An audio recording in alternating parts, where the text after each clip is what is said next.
अफगान रजीम के तर्जुमान की जानिब से मुज़ाकरात के दौरान बदनीयती पर मबनी और गुमराहकुन तबसरों ने यह बात साबित कर दी है कि काबुल पर भारतीय असर और रसूख की किस हद तक गहरा हो चुका है, और ये वही रविश है जो अफगानिस्तान को एक खुद मुख्तार रियासत नजर आ जाएगी। वो ये कहती हैं कि अमेरिका भारत को एक बड़ी ताकत बनने में मदद देगा।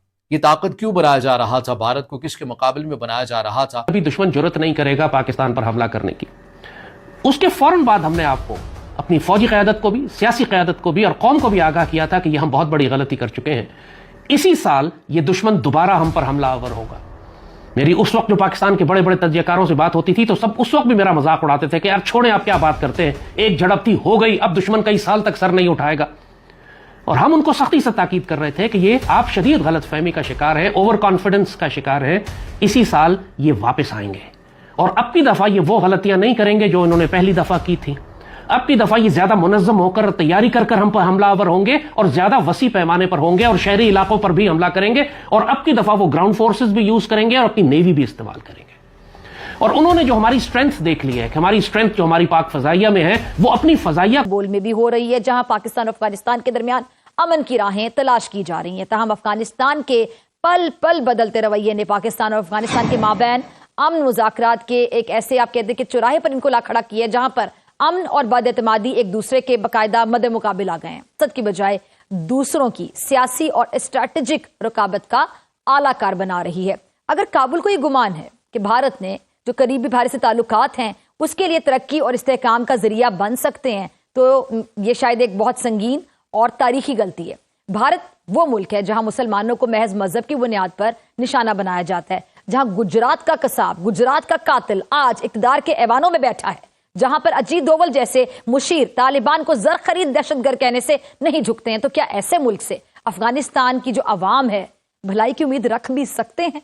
भारत का मकसद अफगानिस्तान की तामीर नहीं है बल्कि पाकिस्तान का मुहासरा है। वो मशरिक और मगरिब दोनों समतों से पाकिस्तान को दबाव में लाना चाहता है। अफगान रजीम को ये बात समझना होगी कि दहशतगर्दों तो जो जावेद साहब अभी जिक्र कर रहे थे, एक्चुअली मैं जब ये कहता हूँ कि अफगानिस्तान की नुमाइंदगी नहीं कर रहे तो मेरा कॉन्टेक्स्ट का मैं कहने का मकसद ये है कि अफगानिस्तान की अवाम की नुमाइंदगी नहीं कर रहे, वो अपने इंटरेस्ट रखा हुआ है। ठीक है।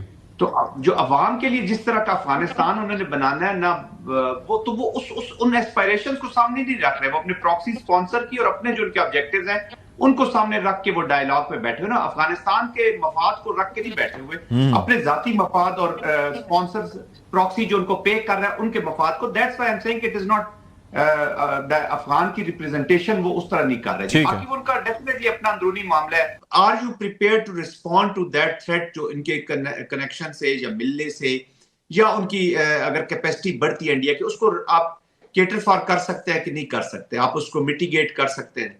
दैट अल्हम्दुलिल्लाह पाकिस्तान हैज दैट कैपेबिलिटी। हमारे भी स्ट्रेटेजिक पार्टनर्स है अमेरिकन, और अमेरिकन आर नो अमेरिकन। बयानुल मरसूद से पहले अमेरिकन किधर थे?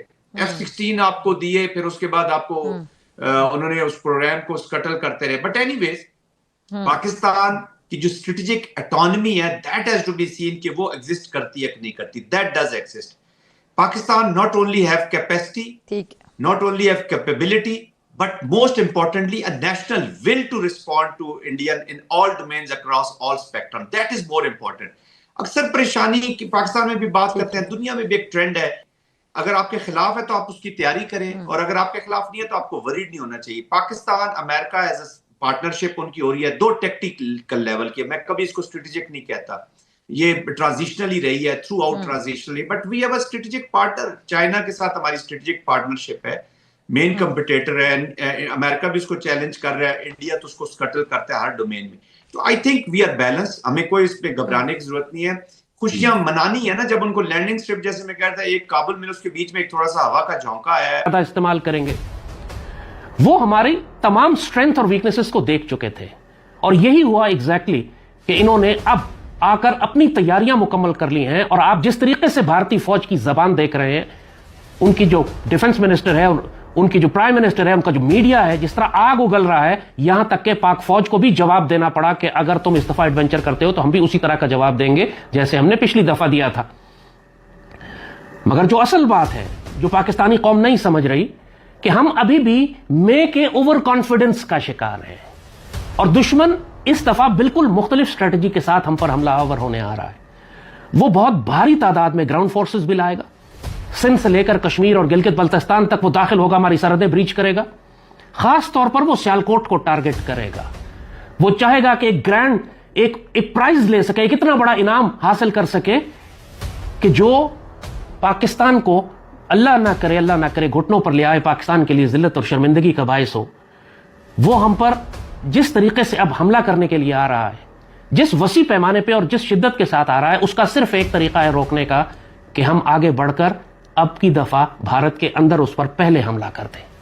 अगर हमने रिएक्टिव डिफेंसिव स्टांस रखा जैसे हमने पिछली दफा रखा था, तो अब की दफा हमें बहुत बुरी तरह मार पड़ेगी। हम साफ बता रहे हैं, वो बहुत मैसिव फोर्स के साथ ग्राउंड पेनिट्रेट करके ग्राउंड फोर्सेस लाकर हमारे बड़े बड़े इलाकों पर कब्जा करना चाहते हैं। सियालकोट उनका खास टारगेट है। वो सिंध में भी रन ऑफ कच्छ की तरफ से भी दाखिल होंगे। कराची तो राजनाथ सिंह ने और मोदी ने खुद थ्रेट किया है कि हम सर क्रिक के जरिए कराची पर हमलावर होंगे। इस दफा वो अफगानिस्तान की जानिब से हम पर ड्रोन्स भेजेंगे। पिछली दफा भी अफगानिस्तान की जानिब से ड्रोन्स आए थे जो पेशावर के ऊपर फ्लाई कर रहे थे, वहां गिरे थे, हमने जिक्र नहीं किया उनका। अब की दफा भारतीय तैयारे बागराम पर लैंड कर चुके हैं और वो हमारी पुश से हमला करेंगे। और इस वक्त अफगानिस्तान की क़यादत को इंडिया तलब करना और उनके साथ मुशावरत करना हमारे लिए खतरनाक साइन है। जहन्नुम के कुत्ते और दहशतगर्द वैसे ही खुले घूम रहे हैं जिन्होंने जिंदगी आजाद की हुई है। हमारी फौजों की मूवमेंट मुश्किल हो जाएगी अगर सड़कों को इन्होंने ब्लॉक करना शुरू कर दिया तो। और भारत का इस वक्त पूरा इरादा है, जैसे हम आपको बता रहे हैं, कि वो ड्रोन्स और क्रूज मिसाइल से पहले हमला करेगा, हमारी एयरफोर्स को इनकैपेसिटेट करेगा, हमारे एयर डिफेंस को सैचुरेट करेगा। उसका मकसद यह है कि जो पिछली मर्तबा पाकिस्तान की स्ट्रेंथ थी उसको न्यूट्रलाइज करे, क्रूज मिसाइल्स और ड्रोन्स के जरिए अपने तैयारे नहीं भेजेगा। वो अपनी एयरफोर्स उस वक्त डिप्लॉय करेगा जब उसको एयर सुपीरियोरिटी मिल जाएगी, जब हमारे एयर डिफेंस कमजोर हो जाएंगे, हमारी एयरफोर्स नुकसान उठा चुकी होगी। अल्लाह ना करे कि ऐसा ना हो, अल्लाह ना करे कि ऐसा हो। लेकिन पाकिस्तान की क़यादत को हम अभी वार्न कर रहे हैं। ये बहुत छोटी विंडो है इंडिया के पास। मॉनसून खत्म हो गया, हमने ये कहा था मॉनसून के बाद ये करेंगे। इस दफा अर्ली विंटर्स आ रही हैं, सर्दियां जरा जल्दी आ गई हैं, कश्मीर में बर्फबारी शुरू हो चुकी है। यहाँ टेररिस्ट एक्ट्स होते हैं, तो हमें ना सिर्फ उनको रोकना चाहिए बल्कि उनका जो मंबा है वहाँ पे भी हमें सिलेक्टिव बेसिस पे और targeted basis, well targeted basis पे एक्शन लेना होगा, जैसे हम एक दफा ले चुके हैं। ठीक है, ताकि वहां से जहाँ से भी ये टेररिस्ट आ रहे हैं वहां पे उनको रोका जा सके। लेकिन उसके साथ साथ हमें बार बार उनको ये कहना चाहिए कि हमारे साथ बातचीत करें और बातचीत के जरिए इन जो ये मुश्किलात हमारी हैं, ये जो हमारे दरमियान जिस चीज़ों से पेचीदगियाँ और दुश्मनी पैदा हो रही है उसको हम दूर करने की कोशिश करें। और तीसरा, इंडियन एयरफोर्स की खौफ अब पाकिस्तान में स्टार्ट हो गया है और यह पाकिस्तानी भारत को बहुत ही हल्के में ले रहे थे, क्योंकि भारत ने ऑपरेशन सिंदूर में भारत की बेटियों का सिंदूर उजरा था, तो भारत ने अमेरिका के कहने पर इन पाकिस्तानियों को छोड़ दिया।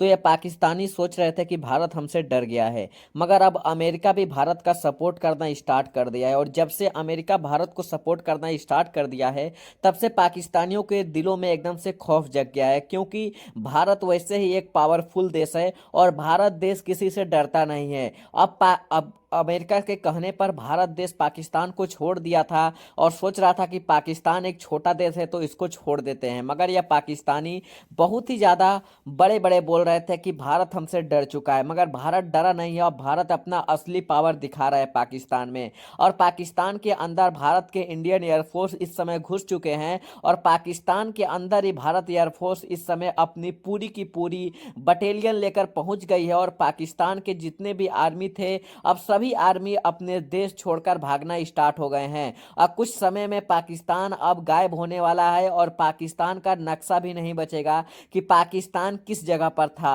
और पाकिस्तान के जो यहाँ पे मीडिया बोल रहे थे कि भारत हमारा कुछ नहीं कर पाएगा, अब भारत अपना पूरी पावरफुल दिखा रहा है। अफगानिस्तान के साथ साथ अब भारत ने भी पाकिस्तान के ऊपर अब अपना पूरा पावर दिखाना स्टार्ट कर दिया है, क्योंकि यह पाकिस्तानी जब भी कोई बात आती हो तो केवल यह भारत के ही बात करते हैं और बोलते हैं कि भारत हमसे ऑपरेशन सिंदूर में डर गया था। मगर यह पाकिस्तानी इतना नहीं सोचते हैं कि भारत इनसे, जितनी भारत की फौजी है उतनी टोटल जनसंख्या है पाकिस्तान में, अगर भारत अपना टोटल फौजी भेज दे तो पाकिस्तान को 1 मिनट में पता नहीं चलेगा कि पाकिस्तान का नक्शा कहां पर था और पाकिस्तान का नक्शा कहां पर रहेगा। अब पाकिस्तानियों एकदम से डर गए हैं और पाकिस्तानी अब प्रतिदिन भारत अमेरिका के साथ जैसे ही भारत की फ्रेंडशिप बढ़ती जा रही है उतनी ज़्यादा पाकिस्तान डरता जा रहा है। पाकिस्तान सोच रहा था कि इस बार भी अमेरिका से कहकर हम माफ़ी मांग लेंगे, मगर इस बार अमेरिका भी भारत को सपोर्ट कर रहा है और कह रहा है भारत को कि आगे से तुम जाओ, पीछे से हम आ रहे हैं, इस बार नहीं छोड़ेंगे पाकिस्तानियों को। और भारत की पीएम मोदी और डोनाल्ड ट्रंप जो अमेरिका के प्राइम मिनिस्टर हैं, ये दोनों की फ्रेंडशिप देखकर अब पूरी दुनिया हैरान हो गई है। अब पाकिस्तानी तो अब इस समय भीख मांग रहे हैं सीज फायर की।